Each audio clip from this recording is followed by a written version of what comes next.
madam, I completely understand your frustration, especially because you booked this holiday a year ago. But I don't think any of us expected to be in a lockdown. No, so you will get your money back, but I'm sorry, there won't be any compensation. It's not the hotel's fault that they've had to close. Oh. Well, you could try suing the government, but I do think they'd have it covered. Look, have you thought about running him a hot bath? Preparing one of those ready meals that comes with a bottle of wine? No, it's not the Valentine's Day you were hoping for, but it's a lot cheaper. Oh. No, thank you, madam. Glad I could have been of assistance. Oh.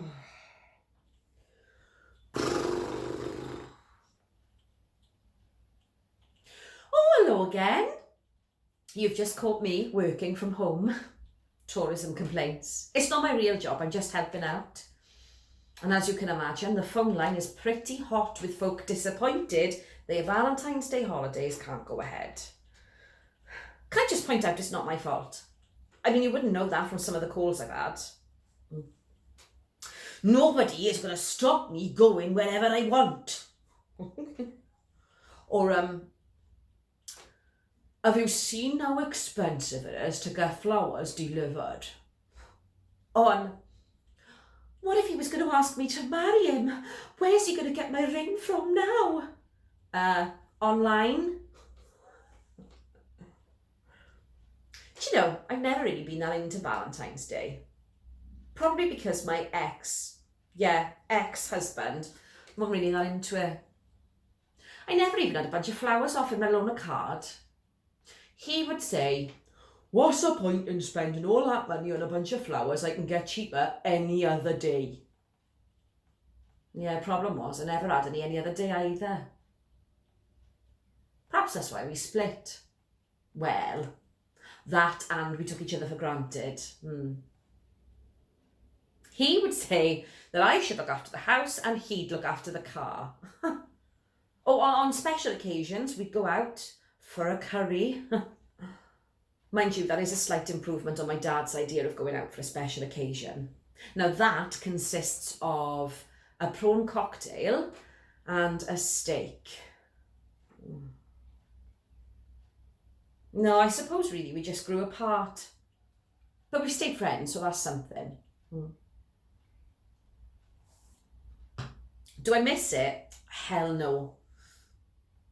I mean, there's no more fighting over the TV remote. I can do my washing when I like. I can go out with whoever, whenever. And it does give me a lot more freedom to travel.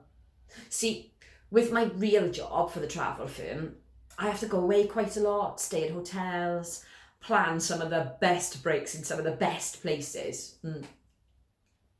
I suppose I kind of follow my mum a bit like that, really. She used to get about a bit when she was younger. Often go away on a whim by train or boat or plane. Not as easy back then either.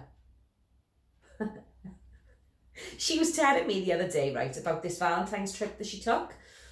It was before her and my dad got married. Well, my dad bought my mum a toaster for a Valentine's Day gift. Now, to be fair, hers was broken. But anyway, she was not happy. She threw the box at him, stormed off into the bedroom, packed a suitcase, stormed back past him and said, I'm going away for a romantic weekend. Then she got on the next train to Cardiff. And when she got there, she saw a bus about to leave for the airport. So she got on it and thought, I'm getting on the next flight out of here. Well, when she got to the departures board to see what was going, she noticed a group of about 25 girls all chatting and laughing and drinking. Ooh, auto-suggestion. So she starts talking to them, explains why she's ended up there, and they think it is hilarious. And they said that she should join them on their hen weekend to Rome. What is it with my mum and hen weekends? Anyway, she books her ticket and joins this complete bunch of strangers. From Llanelli they were. Well, she said they had a great time and they were walking rather unsteadily after one too many drinks through the Colosseum when this rather handsome Italian man dressed as a Roman soldier approaches my mum, starts kissing her hand and telling her she's beautiful. Well, he keeps following her and trying to kiss her, and she said she didn't find it romantic at all, just really annoying. That's when she realised she really did love my dad and she couldn't wait to get back to him. Not that she's ever told him what happened, mind. And she's had earrings, necklaces, bracelets every Valentine's Day since. Well, he'll never buy me a toaster again. And anyway, what he doesn't know won't hurt him. And he's too afraid he'll be in the doghouse again.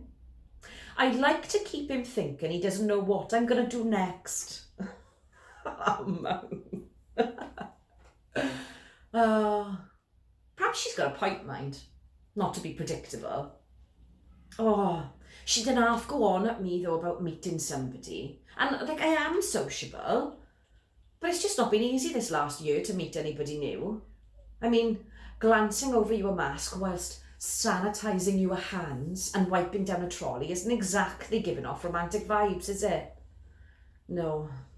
So anyway, this year it's me, a bottle of wine, and wearing whatever I want. Do you know, there are some good points to working from home. Cheers.